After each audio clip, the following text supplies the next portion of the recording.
ರೈತರೇ ಗಮನಿಸಿ, ಕೃಷಿ ಭಾಗ್ಯ ಯೋಜನೆ ವಿವಿಧ ಸೌಲಭ್ಯಕ್ಕೆ ಅರ್ಜಿ ಸಲ್ಲಿಸಲು ಡಿಸೆಂಬರ್ 31 ಕೊನೆಯ ದಿನ. ಇದರ ಕಂಪ್ಲೀಟ್ ಮಾಹಿತಿ ಇಲ್ಲಿದೆ ನೋಡಿ. ನೀವು ಚಾನಲ್ಗೆ ಹೊಸಬರಾಗಿದ್ದರೆ ಸಬ್ಸ್ಕ್ರೈಬ್ ಆಗಿ ಮತ್ತು ವಿಡಿಯೋ ಇಷ್ಟ ಆದರೆ ಲೈಕ್ ಮಾಡಿ. ಇದೀಗ ರೈತರಿಗೆ ಗುಡ್ ನ್ಯೂಸ್ ತಿಳಿದು ಬಂದಿದೆ. ಹೌದು, ಈಗ ರೈತರಿಗೆ ನೀಡುತ್ತಿರುವ ಕೃಷಿ ಭಾಗ್ಯ ಯೋಜನೆಯು ಒಂದು ವಿಶಿಷ್ಟವಾದ ಮಾದರಿಯಲ್ಲಿದೆ. ಈ ಯೋಜನೆಯಲ್ಲಿ ಕೃಷಿ ಹೊಂಡ, ಪಾಲಿಥೀನ್ ಹೊದಿಕೆ, diesel, petrol pump set, solar pump set, ಲಘು ನೀರಾವರಿ ಘಟಕ ಹಾಗೂ ತಂತಿ ಬೇಲಿ ಒಳಗೊಂಡ ಒಂದು ಪ್ಯಾಕೇಜ್ ಆಗಿದೆ. ಈ ಕೃಷಿ ಭಾಗ್ಯ ಯೋಜನೆಯನ್ನು ಪಡೆದುಕೊಳ್ಳಲು ಅರ್ಜಿ ಆಹ್ವಾನಿಸಲಾಗಿದೆ. ಅದರ ಬಗ್ಗೆ ಸಂಪೂರ್ಣ ಮಾಹಿತಿ ಇಲ್ಲಿದೆ ನೋಡಿ. ನೀವು ಚಾನಲ್ಗೆ ಹೊಸಬರಾಗಿದ್ದರೆ ದಯವಿಟ್ಟು ಸಬ್ಸ್ಕ್ರೈಬ್ ಆಗಿ. ಕೃಷಿ ಭಾಗ್ಯ ಯೋಜನೆಯ ಉದ್ದೇಶಗಳು: ಕರ್ನಾಟಕದ ಕೃಷಿ ಕ್ಷೇತ್ರದಲ್ಲಿ ಕ್ರಾಂತಿ ಮಾಡುವ ಮಹತ್ವಾಕಾಂಕ್ಷೆಯನ್ನು ಸರ್ಕಾರ ಹೊಂದಿದೆ. ಯೋಜನೆಯ ಅನುಷ್ಠಾನವು ಪ್ರಾಥಮಿಕವಾಗಿ ಜಮೀನಿನಲ್ಲಿ ಮಳೆ ನೀರು ಸಂರಕ್ಷಣಾ ಅಭ್ಯಾಸಗಳನ್ನು ತೆಗೆದುಕೊಳ್ಳುವ ಮೂಲಕ ರೈತರ ಆದಾಯವನ್ನು ಭದ್ರಪಡಿಸುವುದರ ಮೇಲೆ ಕೇಂದ್ರೀಕರಿಸುತ್ತದೆ. ರೈತರು ಮಳೆ ಬೆಳೆ ಇಲ್ಲದೆ ಬಹಳ ಸಂಕಷ್ಟದಲ್ಲಿ ಬದುಕು ನಡೆಸುತ್ತಿದ್ದಾರೆ. ನೀರಿನ ಸಮರ್ಥ ಬಳಕೆಗಾಗಿ ಆಧುನಿಕ ತಂತ್ರಜ್ಞಾನವನ್ನು ಅಳವಡಿಸಿಕೊಳ್ಳಲು ಇದು ರೈತರನ್ನು ಉತ್ತೇಜಿಸುತ್ತದೆ. ಈಗ ಸದ್ಯಕ್ಕೆ ನೀಡಿದ ವೆಚ್ಚ ದರ ಇಲ್ಲಿದೆ ನೋಡಿ. ಬಹಳ ಕಷ್ಟದಲ್ಲಿ ಇರುವ ರೈತರಿಗೆ ನೆರವು ನೀಡಬೇಕು ಎಂಬ ಉದ್ದೇಶದಿಂದ ಕೃಷಿ ಭಾಗ್ಯ ಯೋಜನೆಗೆ ಮರುಚಾಲನೆ ನೀಡಲಾಗಿದೆ. ಈಗಾಗಲೇ 19 ಲಕ್ಷ ರೈತರಿಗೆ 1500 ಕೋಟಿ ರೂಪಾಯಿ ಬೆಳೆ ವಿಮೆ ವಿತರಿಸಲಾಗಿದೆ ಹಾಗೂ 45,643 ಹೆಕ್ಟೇರ್ ಪ್ರದೇಶಕ್ಕೆ ಸೂಕ್ಷ್ಮ ನೀರಾವರಿ ಸೌಲಭ್ಯ ಅಳವಡಿಕೆ ಮಾಡಲಾಗಿದೆ.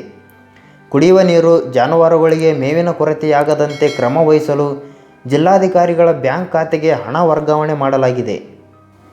ಕೃಷಿ ಭಾಗ್ಯ ಯೋಜನೆಯಿಂದ ರೈತರಿಗೆ ಇರುವ ಬರಗಾಲದ ಅಭಾವವನ್ನು ನೀಗಿಸುವುದಾಗಿದೆ.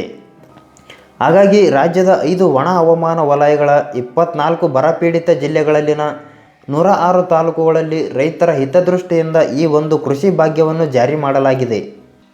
ಈ ಯೋಜನೆಯಡಿ ಒದಗಿಸುವ ಸೌಲಭ್ಯಗಳು: ಕ್ಷೇತ್ರ ಬದು ನಿರ್ಮಾಣಕ್ಕೆ ಸಹಾಯಧನ, ಸಾಮಾನ್ಯ ವರ್ಗಕ್ಕೆ 80%, ಪರಿಶಿಷ್ಟ ಜಾತಿ ಮತ್ತು ಪರಿಶಿಷ್ಟ ಪಂಗಡಕ್ಕೆ 90%, ನೀರು ಸಂಗ್ರಹಣಾ ರಚನೆ ಅಂದರೆ ಕೃಷಿ ಹೊಂಡ ನಿರ್ಮಾಣಕ್ಕೆ ಸಹಾಯಧನ, ಸಾಮಾನ್ಯ ವರ್ಗಕ್ಕೆ 80%ರಷ್ಟು, ಪರಿಶಿಷ್ಟ ಜಾತಿ ಪರಿಶಿಷ್ಟ ಪಂಗಡಕ್ಕೆ 90%ರಷ್ಟು, ನೀರು ಹಿಂಗದಂತೆ ತಡೆಯಲು ಪಾಲಿಥೀನ್ ಹೊದಿಕೆ, ಕೃಷಿ ಹೊಂಡದ ಸುತ್ತಲೂ ತಂತಿ ಬೇಲಿ, ಹೊಂಡದಿಂದ ನೀರೆತ್ತಲು diesel, petrol, solar pump set ವಿತರಣೆ, ನೀರನ್ನು ಬೆಳೆಗೆ ಹಾಯಿಸಲು ತುಂತುರು ಹನಿ ನೀರಾವರಿ ಘಟಕ ವಿತರಣೆ. ಈ ಯೋಜನೆಗೆ ಅರ್ಜಿ ಸಲ್ಲಿಸಲು ಕೊನೆಯ ದಿನಾಂಕ: ಕೃಷಿ ಭಾಗ್ಯ ಯೋಜನೆಯನ್ನು ಪಡೆಯಲು ಆಸಕ್ತಿಯುಳ್ಳ ರೈತರು ಡಿಸೆಂಬರ್ 31ರೊಳಗೆ ಅರ್ಜಿಗಳನ್ನು ಹೋಬಳಿ ಮಟ್ಟದ ರೈತ ಸಂಪರ್ಕ ಕೇಂದ್ರಗಳಿಗೆ ಸಲ್ಲಿಸಬಹುದಾಗಿದೆ. ಯಾವುದೇ ಮಾಹಿತಿ ಪಡೆಯಲು ಸಂಪರ್ಕ ಸಂಖ್ಯೆ ಮತ್ತು ವಿಳಾಸ ಇಲ್ಲಿದೆ ನೋಡಿ. ಹೆಚ್ಚಿನ ಮಾಹಿತಿಗಾಗಿ ಹತ್ತಿರದ ರೈತ ಸಂಪರ್ಕ ಕೇಂದ್ರ, ಸಹಾಯಕ ಕೃಷಿ ನಿರ್ದೇಶಕರ ಕಚೇರಿ ಅಥವಾ ಈ ವಿಡಿಯೋದಲ್ಲಿ ಕಾಣುತ್ತಿರುವ ನಂಬರ್ಗೆ ಸಂಪರ್ಕಿಸಿ.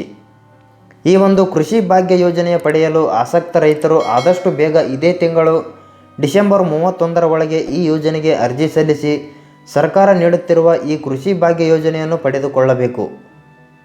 ಈ ಮಾಹಿತಿಯ ಬಗ್ಗೆ ನಿಮಗೆ ಏನನಿಸುತ್ತದೆ ಕಮೆಂಟ್ ಮಾಡಿ ಮತ್ತು ವಿಡಿಯೋ ಇಷ್ಟ ಆದರೆ ಲೈಕ್ ಮಾಡಿ.